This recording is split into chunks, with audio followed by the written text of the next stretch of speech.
Welcome back to Soccer Saturday Fan Zone. Let's reflect on Friday night football now, because it was a thriller, wasn't it, between Manchester United and Bournemouth, as Manchester United were twice pegged backed by them. We can speak to United fan Chris now. You were on course for your 8th win in 10 under Michael Carrick, but you had to settle for a point. What went wrong in that game, do you feel? Good afternoon, Vicky and Jay. What went wrong was simply the refereeing decision. I don't know why Manchester United were not given a second penalty. If you look at the foul that happened, it was actually more contact on Amad Diallo than there was for even the Harry Maguire one that came after that, and even the Cunha one before. So, yeah, as you can probably tell, I'm a little bit annoyed, but I'm still kind of optimistic there on course for the top four this season. Chris, do you want me to be honest with you? I think both of them are soft. Right. So I think both of them are soft. Yeah. But if you're going to give if you're not going to give the first one, I don't understand how you can give the second one. Yeah.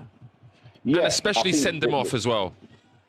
Yeah, 100%. I think there's that. I think if you either give both of the penalties or you don't give either one of them in regard to the Cunha and the Amad Diallo one. And then when you throw in the one that we conceded, it even makes it even worse. If you look there, Harry Maguire barely even touched the player in comparison to Amad Diallo, who got ushered to the ground, should I say, for want of a better word. I mean, it's difficult when you see it again like that. I don't know. I know you both think it's soft, but I'm not so sure. You know, both of them. Well, I don't know. I mean, I think both of them. I mean that. Just drag him and push him and. Okay, But what I'm saying is, I think if you're giving that one, this one is just as bad. Look. He grabs his arm. Watch, he grabs him there. He grabs him. Like, I think both of them are very, very similar challenges. Yeah. The only difference is obviously with Maguire's, the attacker's going through toward goal, which means obviously it has to be a red card because he's stopping a goal-scoring opportunity. But I'm looking forward to speaking to Dermot about that on Monday, because he's looking forward to speaking. I think because the goalkeeper's coming out as well, is it an obvious goal-scoring opportunity? Because he might have smothered the player before he's had the shot. So I'm not sure about that. Yeah. But I think both of them are a little bit soft to me. I mean... But I will say this, though. The fact that you're angry, the fact that you had to share the points with Bournemouth, if we were rolled back the clock, you know, a few months, you would have taken that. So it just shows where you are right now in terms of you are, you know, hanging on to that third place. And out of all the teams that are actually in those Champions League places, it looks like Manchester United actually want it the most. Would you agree with that? Yeah, Vicky, the motivational speaker. I love that. Positive spin on such a negative outcome. Thank you. That's what Vicky's all about, Chris. I do agree. Yeah, we do. Apart from when it comes to Liverpool. Oh, yeah. Oh, don't get me started on Liverpool. I'll get Luigi on here as well with me.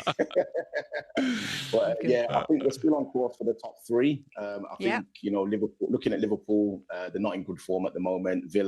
Hopefully Villa make the fourth position place. Obviously, I'm Birmingham born, Manchester United fan, yes or no. Come at me, fans. But yeah, I want Aston Villa to get the top four with us, and hopefully Liverpool and Chelsea miss out. But yeah, I definitely think Manchester United will get the third place. Chris, at this point, do you have to give the job to Carrick? Because obviously you need to prepare for next season as well. The World Cup is there. So you want someone in place, like, from now, really, that's going to start making decisions for next season, bringing players in and whatnot. Do you have to give him the job? Not necessarily. I'm glad you brought this up, because I don't know if you guys heard what Roy Keane had to say on this. And he was talking more about there's elements that Carrick has done really well at the moment, but there is elements of the job that is not currently facing at the moment, which is, for example, our next game is on, April 13th, I believe, which is, nearly 3 weeks to go. You know, how would Carrick manage when we've got an FA Cup game, then we're away potentially to PSG in the Champions League, then we've got a game away at Anfield the next game. But that's some maybes, though, isn't it? It's like you can't judge him on things that he can't be judged on at the moment because you're not in those competitions. And also, he was in a championship, right? And he did have that pretty much every week. And he was dealing with it. He had a Middlesbrough team that was doing really well. He did, but what I would say is we all know Manchester United is a different beast, you know, and I'm not trying to overtalk where we are. We obviously know we've underperformed for the last decade, but, you know, the pressure that the players and the managers face at Manchester United is 10 times what it would be at Middlesbrough. And I think, just to touch on the Champions League, it is something that we have to kind of take into consideration. Yes, Carrick has done brilliant with what he's done so far, with the players, with the tactics, how he's recorded himself in interviews as well. However, he is going to have to face what Roy Keane said, player contracts. Okay. He is going to have to face, who gets extensions, and even more so what happens in the midweek. Chris, okay, let's just say the only manager out there that's really like big, world-class, that you could potentially get when he leaves, is Luis Enrique, right? You would probably look at him, big manager, big personality, won everywhere, right? Yeah. You've got to pay him the better part of 20 million a year, right? If it doesn't work out and you're giving him a 4-year contract on 20 million a year, and then you end up having to pay him off and then going back to Carrick to say, can you be our gaffer again? I don't understand that. I feel like it's a safer option to go with Carrick. I think Carrick's the right man for the job. I think it's a safer option for Man United financially and for where they are now to stick with Carrick and see where that goes. Because if you go to Enrique and do that part, you're going to end up going back to Carrick. And then will he want the job after you've sacked him? Yeah, if he does a good job in Manchester United, he might not be available to get a job again. Someone else could snap him up, maybe Spurs in the Championship. But outside of that... There's a little thing. I know, the little thing. I didn't mind that either. I like that, Chris. Spurs v Lincoln. I had to slip that one in. But yeah, you are right. I think it is something where we have to make sure we're very careful with the decision. If I'm going to put my, get off the fence and throw my hat in the ring on it, I do think they probably would lean towards giving Carrick the job. I'm about 70% there where I think Ionos will go. And I think he will retain the position. But I do think that they will still shop around towards the end of the summer, the end of the season, and just see what we can do. Might just upset the apple cart, though. All right, Chris, always good to get Chris. your thoughts. Thanks for See you joining later, us. mate. Brilliant. Thank you. Have a good evening. So 11 games unbeaten in the Premier League now, a joint best for Bournemouth, and they had to battle back on 2 occasions, Owen. Manchester United taking the lead, the first time from the penalty spot. There are a couple of penalty incidents and we have a lot to get through. Was the first one the correct call for you? Yeah, I mean, just a little bit of magic from Cunha. I mean, he's obviously, I think he wants to play in that little number 10 position, but he's good on this left-hand side. Can't believe he chested this, by the way. I mean, honestly, that is a brilliant. And then this little skill to come in between the two, Jimenez and Scott, that is brilliant. And it's just, Jimenez has been terrific in a Bournemouth shirt. He's a young, naive defender, but that control is fantastic. Keeps it close. Wants to come inside. Scott can't overcover there, which he does. And you see Jimenez just pulling there, guys. I mean, there's... Yeah, I just want to come in from a defensive point of view. I mean, I couldn't believe he's made the decision to pull his shirt, to be honest. When he's in that situation, he's past him, he has to leave him, he has to rely on cover. And there was cover with James Hill there. So it was a gift from a Manchester United point of view, a real gift. And obviously, but you're very confident when Bruno steps up on a penalty spot and he sucks it away. But disappointing from the Bournemouth point of view. It's a little bit of ill-discipline there, I thought. Yeah, that's 9 goal involvements for Bruno Fernandes at that point in 9 games against Bournemouth. Who else but him? It's 1-0 at that point. A bit of controversy around the equaliser. Let's take a look at it, because I think Manchester United thought they should have had a second penalty, and the goal comes soon after that. This is the moment, the incident, and the referee said no penalty on this occasion. Am I being pulled down? Yes, I didn't think it was a penalty at the time, to be honest. And when I saw it back, I stick by my first thought.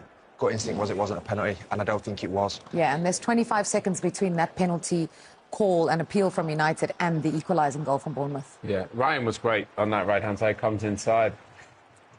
And to be fair, it's just a great finish from Ryan Christie. There's weaker right. He just passes it into the goal. We see Ahmad here with Truffert.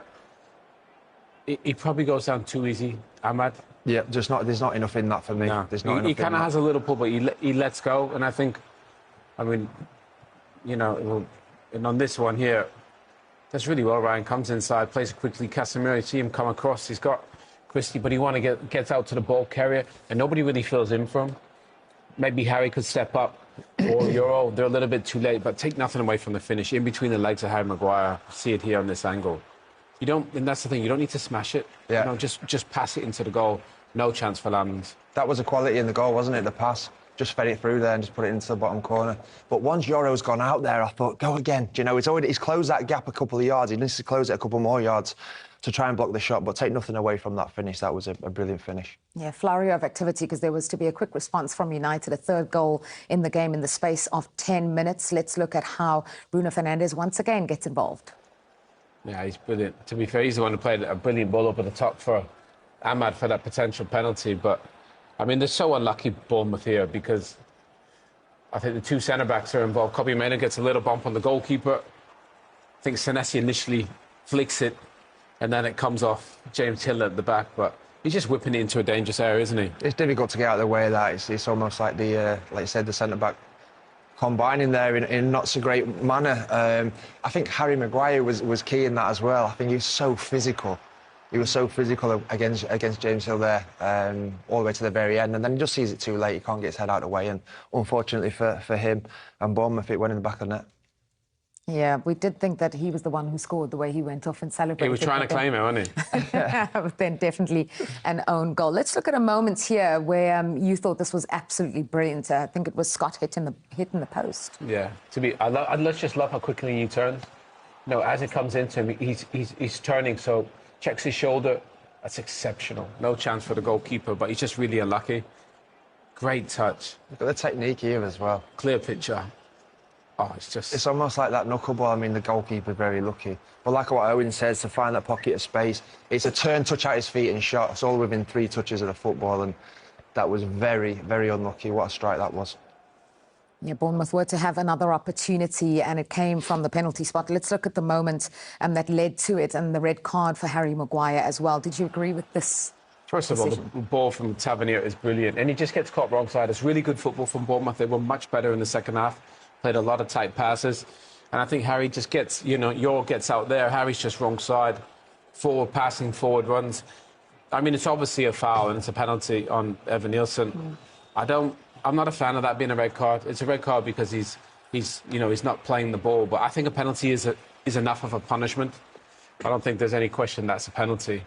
I agree. But at the same time, I think the letter of the law is obviously if you don't attempt to play the ball, it's a red card, so by letter of the law, it's a red card. But I agree, great play from Bournemouth's point of view, and it was all about that weight of pass into his feet and his first touch. It was a soft penalty for me, I've got to admit. I thought it was a really soft penalty. However, it was a penalty just, and it had to be a red card, obviously, after that. Evan Nielsen took a great touch as well. Fantastic touch. Took it forward. Often you see people right-footed, they'll take it that way. But because he took it forward, it just the thing is, if he takes the touch away, the defender gets a chance to go across and maybe put a blocking slide tackle. The minute he takes the touch across him, he's done. He either leaves it or does what Harry did there and almost scrambling to get a feel of the player. And obviously a penalty was awarded, but it was a great first touch. So there are 2 big incidents in the second half. This is one, Evan Nielsen, that we've been talking about, brought down by Harry Maguire. Maguire earns a red card and they give them a penalty. How does that compare to Ahmad just a couple of moments before that? I know Manchester United fans are sitting at home wondering why one was given and the other one wasn't. Well, let's see him. I mean, obviously, we've just seen the Harry Maguire one and the Evan Nielsen. I think, truthfully, he has a little small pull, but Ahmad, I think he just goes down too heavily, because there's not that much contact. So I think the difference is there's more contact from Harry Maguire and Evan Nielsen. And I don't think you need to overdo it.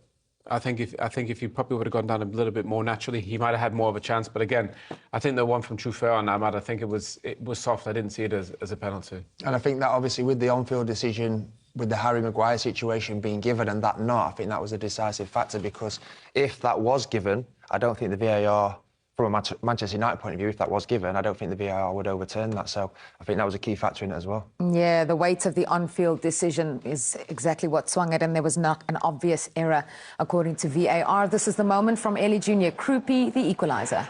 He's so lethal. Look at it. You cannot take a better penalty than this. Side netting, doesn't matter who's in there. Superman's not saving that. And to come on as well and take the responsibility, he started on the bench, he's come on and to take that responsibility, full of confidence, and obviously has an eye for goal. He's brilliant. He really is. For a young man, he's just so calm. He's a brilliant finisher. He had a huge impact on the game when he came on. Scored the equaliser twice now for